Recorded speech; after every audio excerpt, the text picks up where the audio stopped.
자, 시편 98편은 하나님이 왕으로서 온 세상을 다스리신다 하는 여호와 왕권 시입니다. 여호와 왕권 시 그동안 몇 번 봤죠. 6절에 보면 이렇게 되어 있죠. 왕이신 주님 앞에서, 하나님 앞에서입니다.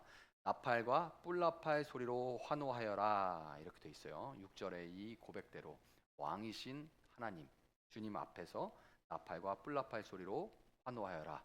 왕이 자리에 올라가실 때, 그리고 거기서 좌정하실 때 모든 나팔과 뿔나팔을 부는 그 왕의 입장, 행렬, 그 장면을 상상하시면 되겠어요.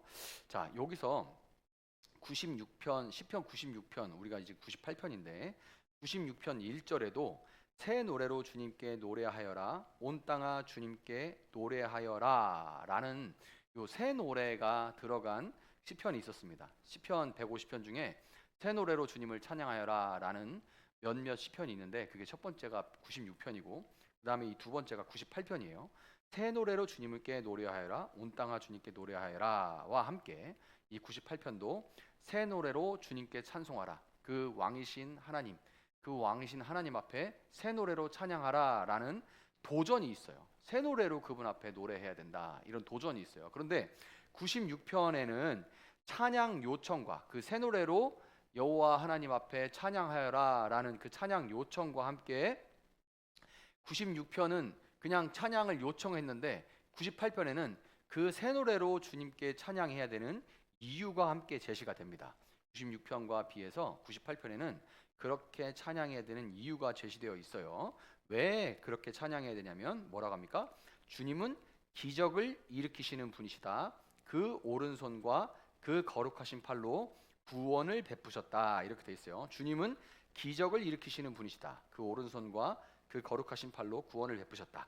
기적이라고 번역되어 있는, 좀 아까 이제 배진 집사님 읽으실 때는 개역개정으로 읽으셨는데 거기에는 기이한 일이라고 되어 있어요. 기적보다 똑같은 말이지만 기적보다 기이한 일이라고 되어 있어요. 이 기이한 일 혹은 기적이 그 오른손과 그 거룩하신 팔과 함께 오는 것을 볼 때 기이한 일이 펼쳐지는데, 그게 그의 오른팔과 그 거룩하신 팔이라는 표현과 함께 오는 걸 볼 때 이것은 이집트에서 하나님이 그 오른팔로 이스라엘을 건져내신 그 구원의 사건을 표현하는 것을 우리가 알 수가 있습니다. 자, 2절에 하나님의 구원은 추상적이지 않은 실제적인 시간과 공간에서, 그것도 이집트와 온 열방이 보는 앞에서 펼쳐졌던 그 구원인 거죠. 이 지금 이집트에서 홍해에서 이제 홍해를 가르고 이스라엘 백성들을 구원하는 일, 이집트 병사들은 전부 다가 물에 수장됐던 그 일, 하나님이 이집트에서 이스라엘 백성들을 구원해낸 그 일은 시간과 공간 속에서 그냥 추상적으로 어떤 영적으로 일어난 일이다, 그게 아니라 실제 역사 속에서 일어난 일이고 모든 열방들이 보는 앞에서 그 일이 벌어졌죠. 하나님께서 홍해를 가르시고 바다 가운데 길을 내셨습니다. 그때에 이집트 백성들은 죽었지만 이스라엘 백성들은 구원을 얻었죠. 이 바다, 거기서 그 이집트 병사들은 죽고 이스라엘 백성들은 구원받은 이 바다는 혼돈의 세력을 상징합니다. 이 바다는 혼돈의 세력을 상징하는 거예요. 실제 역사 가운데 일어났지만 그러나 영적으로, 상징적으로 이 바다는 혼돈의 세력을 상징하는 거예요. 그래서 창세기 1장 2절을 보면 이런 말씀이 있죠. 땅이 혼돈하고 공허하며 어둠이 깊음 위에 있고 하나님의 영은 물 위에 움직이고 계셨다, 이런 말씀이 있습니다. 창세기 태초에 하나님이 천지를 창조하시니라 다음에 나오는 말씀이 땅이 혼돈하고 공허하며 어둠이 깊음 위에 있고 하나님의 영은 물 위에 움직이고 계셨다. 여기서 어둠이 깊음 위에 있고, 깊음이라는 이 단어가 태흠이라는 원어로 태흠이라고 하는데, 이게 이 태흠은 혼돈의 상태를 얘기합니다. 혼돈의 상태를 얘기해요. 그래서 하나님의 영은 수면 위에, 혼돈의 상태에서 하나님의 영이 수면 위에 운행하시고 그 뒤로 빛과 함께 하나님이 빛이 있으라 하는 그 일이 시작이 돼요. 그게 창세기죠. 태음은 고대 중동에서, 제가 이제 이거를 어둠, 깊음이라고 얘기했는데 고대 중동의 창조 신화에서 가져온 단어입니다. 이 태음은 빛의 신이 있고 이 태음은 어둠의 신이에요.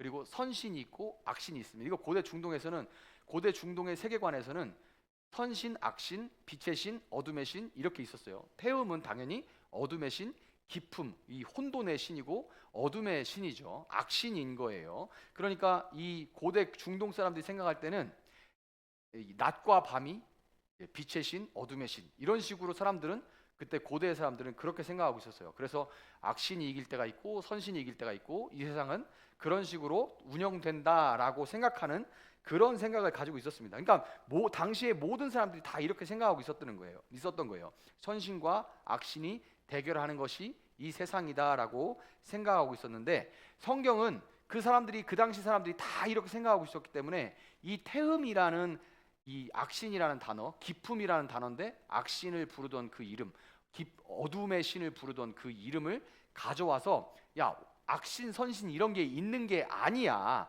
그런 거 있는 것이 아니라 너희들이 가지고 있는 그 세계관 알겠는데 그런 악신이 있는 것이 아니라 하나님 한 분만 계시고 하나님은 이 혼돈도 다스리시는 분이고 어둠 가운데 빛이 있으라 하매 빛이 있으신 그런 하나님이야. 하나님은 혼돈 가운데 질서를 부여하시는 분이야 라는 것을 사람들에게 당시에 사람들이 생각하던 그 문화 속에서 사람들에게 제일 좋은 방법으로 알려준 겁니다. 자, 이런 방식으로 하나님에 대해서 표현한 게 뭐냐면 이 동산 중앙에 선악을 알게 하는 나무의 열매예요. 혼돈, 너희들이 뭐가 옳고 뭐가 그르고 막 이런 혼돈 속에 있는데 선악을 알게 하는 나무, 이 선악을 알게 하는 나무를 동산 중앙에 두고 너희가 모든 나무는 먹되 이 선악을 알게 하는 나무의 열매는 먹지 말아라. 왜냐하면 이 모든 혼돈과 무질서 가운데 나 하나님만이 선악을 알게 하는 그 기준이기 때문이다.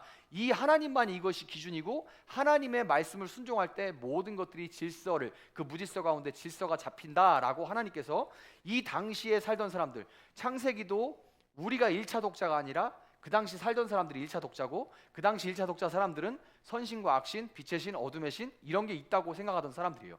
그 사람들에게 창세기는 뭘 얘기하냐면 하나님은 모든 무질서 가운데 질서를 만들어 가시는 분, 모든 혼돈 가운데 안정을 만드시고 질서를 만드시는 분이라는 것을 가장 좋은 방법으로 웅변하는 것이 바로 창세기예요.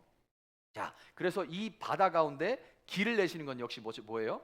이 혼돈을 상징하는 바다 가운데 하나님께서 그 혼돈을 가르시고 그 가운데서 살 길을 만드시는 분이라는 것을 우리에게 보여주는 거죠. 그래서 이 하나님의 구원, 혼돈 가운데 질서를 회복하시는 하나님의 구원은 여러 가지 의미로 쓰일 수 있지만 특별히 오늘 이 시편 기자가 노래하고 있는 왕이신 하나님은 어떤 하나님이냐면 혼돈 가운데 질서를 회복하시는 구원의 하나님이라는 거예요.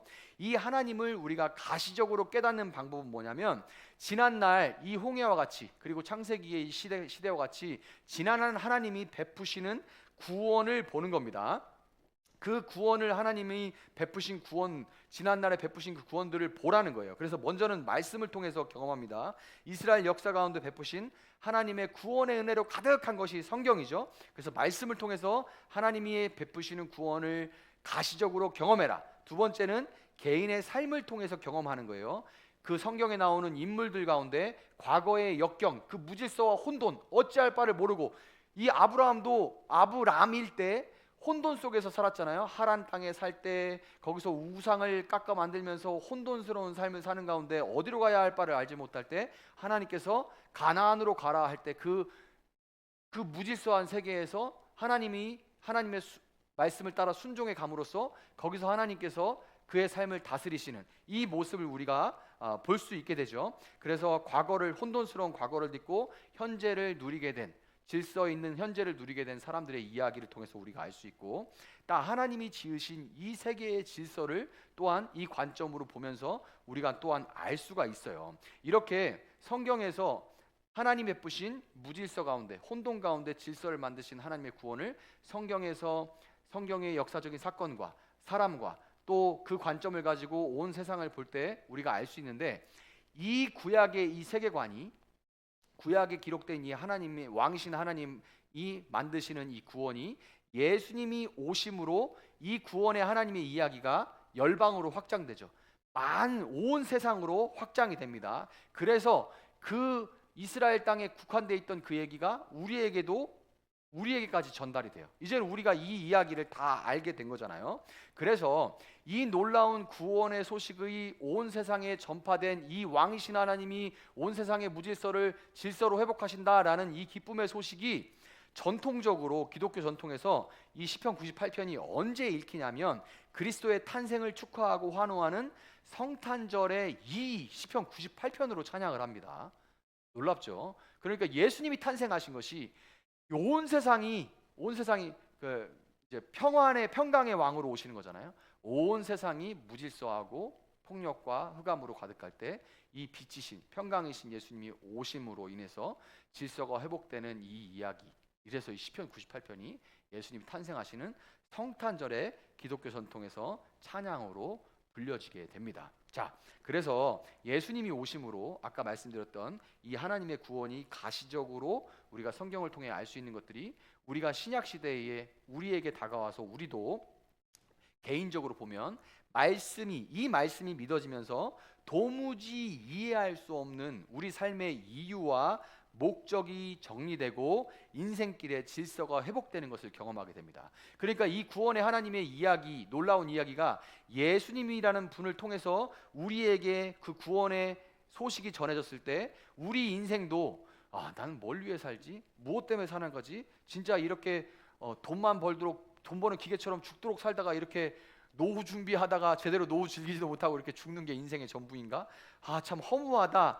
이런 인생이 될 수 있는 것을 예수님의 이 구원 소식, 예수님을 통해 하나님의 구원 소식이 전해지면서 말씀이 믿어지고 도무지 이해할 수 없는 삶의 이유와 목적이 정리가 되는 거죠. 무질서한 우리 삶이 정리가 되는 거예요. 이 혼돈, 그 답답함, 알 수 없는 이 답답함, 허무함, 공허함 이런 것들이 그 바다와 같은 그 끊임없이 밀려오는 파도와 같은 그 혼돈과 허무함이 잠잠해지고 인생길의 질서가 회복되는 걸 경험해요. 그 다음에 개인적으로도 아까 제가 개인의 삶을 통해 아브라함과 야곱과 이삭 이런 사람들의 인물들의 삶을 통해서도 우리가 하나님이 구원하시는 역사를 볼 수 있다고 말씀드렸는데 우리 개인적으로도 마찬가지예요. 개인적으로도 관계와 경제와 건강 등등 혼돈이 우리 가운데 찾아올 때 하나님께서 우리 인생 가운데 개입해 주셔서 그 무질서함 가운데 다시금 질서를 회복해 주시는 것을 우리 개인의 인생 가운데 경험하게 됩니다. 그리고 마지막으로 제가 하나님이 지으신 이 세계의 질서를 보면서 하나님이 무질서 가운데 질서를 회복하시는 구원의 하나님이라는 것을 말씀드렸는데 예수님이 오신 다음에 그 구원의 하나님을 믿은 우리도 이제 하나님이 지으신 이 세계의 질서를 보면서도 얼마든지 구원하신 하나님을 경험하고 누릴 수가 있는데 가깝게 멀리 볼 것도 없이 가깝게 보면 코로나19를 보면서도 우리가 하나님이 무질서 가운데 질서를 정말 만들어 가시는 하나님이구나라는 것을 알 수가 있어요. 무슨 얘기냐면 코로나19가 터지고 나서 팬데믹이었죠. 물론 많은 인간 과학자들과 의료인들이 엄청나게 노력을 했어요. 그래서 백신을 만들고 노력을 많이 했지만 궁극적으로는 그 미생물이 숙주가 다 죽으면, 그러니까 코로나가 막 번져가지고 숙주인 인간이 다 죽으면 그 병원체도 같이 죽는 거잖아요. 그러니까 이 병원체가 어떻게 행동합니까? 그러니까 치명률이 너무 높아버려가지고 걸리면 다 죽으면 그 병원체도 죽으니까 이들이 어떻게 하냐면 치명률을 낮추고 이게 전염률을 높이면서 자연적으로 소멸합니다. 그러니까 온 세상 사람들이 다 걸리도록 막 번져나가요. 그 대신 걸려도 죽지는 않는 상태로 이렇게 점점 자기들이 시간을 지나면서 병원체가 자연스럽게 치명률은 낮추고 전염률은 높이면서 확산되면서 사그러져 가죠. 시간이 지나면서. 물론 한 사람의 생명도 귀하기 때문에 이제 백신 개발하고 한 노력들은 너무나 귀한 노력이지만 그러나 궁극적으로 그걸 인간이 없애느냐라고 묻는다면 그렇지는 않아요. 그 무질서한 그 온 세상이 혼란에 빠졌던 엄청나게 많은 사람이 고생했던 그 일 가운데도 결국에 그 자연을 보면서도 이 무질서 가운데도 하나님께서는 결국에 질서를 회복하시는 건 하나님이시구나. 코로나는 인간이 만든 겁니다. 인간이 동물의 영역을 침범하면서 동물과 인간이 함께 걸리는 질병이었죠. 그건 사람의 욕심 때문에 만들어진 거예요. 그런데 그럼에도 불구하고 이 발생한 병이 하나님께서 자연의 섭리로서 이 병이 사그러들도록 무질서 가운데 질서를 하나님은 회복시키고 하시고 구원하시는 하나님이라는 것을 알 수가 있어요. 산불도 마찬가지죠. 우리나라에 빈번하게 이제 발생하는 이 산불도 임야 사업이라는 인간의 노력이 있지만, 그러나 다 죽은 것 같은 그 숲이 시간이 지나고 또 비가 떨어지면 거기서 푸릇푸릇한 새싹들이 돋아납니다. 다 죽었다, 끝났다라는 그 무질서와 혼돈 가운데도 새카맣게 산불난 산 보면 그냥 새카맣잖아요. 그건 혼돈 그 자체입니다. 흑암이 깊음 위에 있는 상태예요. 저기 무슨 생명이 있고 무슨 거기에 소망이 있습니까? 그런데 거기서도 비가 내리고 시간이 좀 지나면 그게 어떻게 살아났지 하는 그런 푸른 새싹들이 조금씩 돋아나고 10년, 20년 지나면, 물론 임야 사업을 인간이 해야 돼요. 그러나 그러지 않는다 해도 10년, 20년, 30년이 지나면 인간이 필요한 나무는 안 날지 모르겠지만, 그러나 거기에는 다른 또 푸른 생명체들이 돋아나도록 우리는 그 시간을 통해서 하나님께서 하나님은 언제나 무질서 가운데 질서를 만들어 가시는 분이구나, 정말 하나님은 인간과 또 온 세상을 구원하시는 분이구나 라는 것을 알 수가 있게 돼요. 왕이신 하나님이 이미 베푸셨고 앞으로 베푸실 이 구원의 확실성에 대해서 우리가 이와 같이 개인적으로 또 성경을 통해서, 그 다음에 이제 자연을 통해서 우리가 이 앞으로 베푸실, 이제까지 베푸신 것처럼 앞으로 베푸실 이 구원의 확실성에 눈을 뜨게 되면 흑암이 깊음 위에 있는 것 같은 우리의 개인적인 이 현실 가운데도 여전히 우리는 새 노래로 하나님을 찬양할 수가 있는 겁니다. 그래서 이 시편 98편은 96편과 다르게 이 새 노래로 노래할 이유에 대해서 제시한다고 그랬잖아요. 그러니 우리는 정말 혼돈 속에 있는 우리 삶 가운데도 얼마든지 이 지금까지 해오신 하나님의 역사를, 구원하시는 역사를 보면 오늘 이 상황 가운데도 여전히 하나님을 우리는 새 노래로 찬양할 수 있다는 거예요. 그러니까 새 노래는 하나님 기이한 일을 행하시는, 구원의 그 오른팔로 기이한 일을 행하시는 하나님의 구원에 대한 우리의 마땅한 반응인 겁니다. 9절에 보면 주님께서 오신다. 그가 땅을 심판하러 오시니 주님 앞에 환호성을 올려라. 그가 정의로 세상을 심판하시며 뭇백성을 공정하게 다스리실 것이다. 이렇게 말합니다. 뭇백성을 공정하게 다스리실 것이다. 문자적으로 해석하면 그가 땅을 심판하러 임하셨다 이렇게 되는데, 완료형이에요. 그가 땅을 심판하러 임하셨다. 그런데 이거는 아직 다 된 것이 아니죠. 예언적으로 이런 일이 확실하게 일어날 것이다 해서 예언적 완료형이라는 그 시제를 쓴 겁니다. 이미 발생한 일이 아니라 그가 땅을 심판하러 임하셨다, 과거에 일어난 일이 아니라 너무나도 확실하게 미래에 일어날 일이기 때문에 시인이 이렇게 기록한 거예요. 앞으로 일어날 미래적인 일을 확신하는 표현입니다. 하나님의 임재의 확실성, 하나님이 임재하실 것이다. 그리고 그분이 심판하실 것이다. 심판은 사파트라고 돼 있는데 악행을 벌하는, 처벌하는 사법적인 처벌뿐만 아니라 분쟁과 갈등을 영구적으로 종식시키고 참된 평화를 세우는 작업을 얘기하는 겁니다. 하나님께서 반드시 오셔서 이 분쟁과 갈등의 이 혼돈을 영구적으로 종식시키고 참된 평화를 세우실 것이다. 하나님은 반드시 혼돈의 세력을 무력화시킴으로써 세계와 인간 세상의 이 질서를 바로 세우시고 속임수와 교만함을 용서하지 않으시고 그런 혼돈을 만들어간 사람들을 반드시 하나님은 심판하실 것입니다.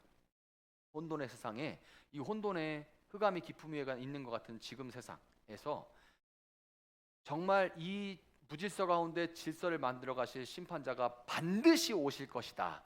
그리고 그분이 무질서를 만들고 혼돈을 획책했던 모든 자들을 반드시 심판하실 것이다, 사파트 하실 것이다 라는 약속은 그것을 기대하는 사람들에게 큰 소망을 줍니다. 그래서 이 시편 98편은 성탄시로서 시편에 있는 이 시를 가지고 성탄절에 찬양을 한단 말이야.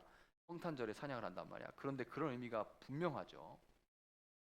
예수님이 오시던 그 성탄절에도 고요한 밤, 거룩한 밤, 어둠이 묻힌 밤 이렇게 얘기하죠. 온 세상에 어둠이 임하고 헤롯 왕이라는 그 잔혹한 왕에 의해서, 탐욕에 절어 있는 왕에 의해서 이스라엘 전체가, 또 로마 식민지로서 이스라엘 전체가 그렇게 흑암이 감싸져 있을 때 그때 오신 예수님, 그 목자 없는 양같이 유리방황하며 부질서 가운데 혼돈 가운데 고생하던 이스라엘 백성들에게 질서를 만드신 그 예수님이 오신 그 성탄절에 성탄시로서 98편이 노래되면서 이 98편은 새 노래인 거예요. 이 새 노래는 예수님이 오시기 전에 구약의 이 시인이 이미 선포하고 요청했던 것처럼 예수님이 이미 오신 이제는 우리를 통해서 전 세계를 향해, 온 세상을 향해 그 고요하고 거룩한 밤에 오셨고 다시 오실 심판자요 구원자이신 예수님이 다시 오시는 그날을 소망하라고, 촉구하라고 우리에게 요청하는 겁니다. 그래서 우리가 이 시를 통해서 새 노래는 우리에게 주어진 하나님의 구원에 대한 마땅한 반응이다. 그리고 그분이 반드시 오신다는 것을 이 혼돈 가운데 있는 사람들에게 우리가 전해야겠구나라고 다짐할 수 있는 여러분 될 수 있기를 바랍니다.